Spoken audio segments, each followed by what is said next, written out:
All right, this is the APBC calculus. We are doing midterm review, and this is for response 21B, which is a non-calculator problem. So now we're considering this same family with f of x and a k in the denominator, but now we're told what k is and we're asked to integrate. So we're being asked to integrate from 0 to 1 of 1 over x squared minus 2x minus 8.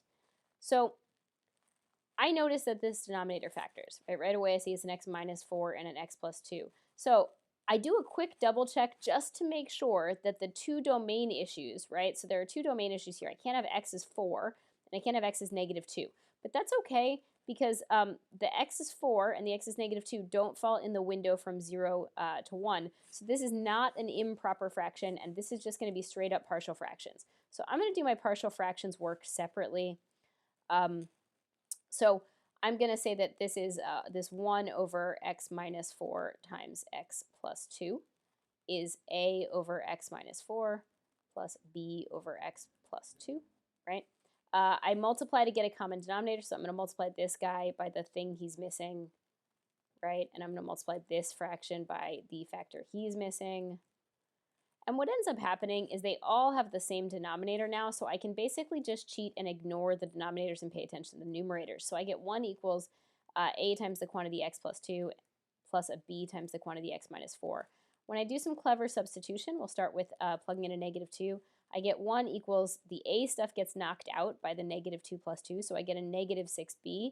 So it looks like my b is a negative 1/6, right? And when I plug in x is 4, I get a 1 equals a times 6, but the b gets knocked out because of the 4 minus 4, so I get that a is a 1/6.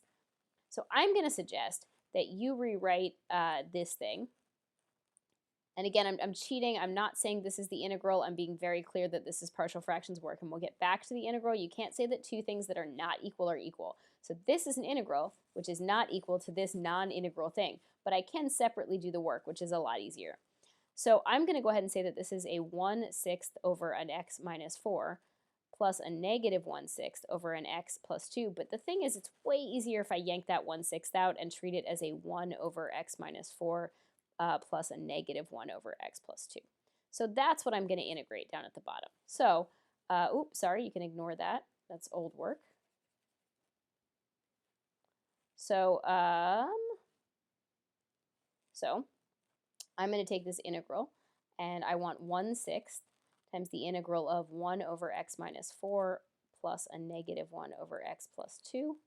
So both of these are technically u sub, but they're the really simple u sub where the du is equal to the dx. So it's not a stretch if you're able to just integrate in your head and say this is the natural log of the absolute value of x minus 4 minus the natural log of the absolute value of x plus 2 from 0 to 1, and we'll put a 0 to 1 here. Now I'm going to suggest your life's a little easier if you combine this natural log into one natural log by using the property that you can take the subtraction and turn it into division. So I'm going to make this the absolute value of an x minus 4 on top of an x plus 2. I figure the less I have to plug in, the easier my life is. You don't have to do that, but I think it's easier. So I'm going to get a 1/6, the natural log of. When I plug in this, I'm going to get a negative 3, right, for the 1, and a 3 on the bottom. It doesn't matter that I get a negative inside the natural log because there's an absolute value, right? That's what happens when we integrate. And when I plug in 0, I get a negative 4 over 2. Again, I'm not stressing the negative.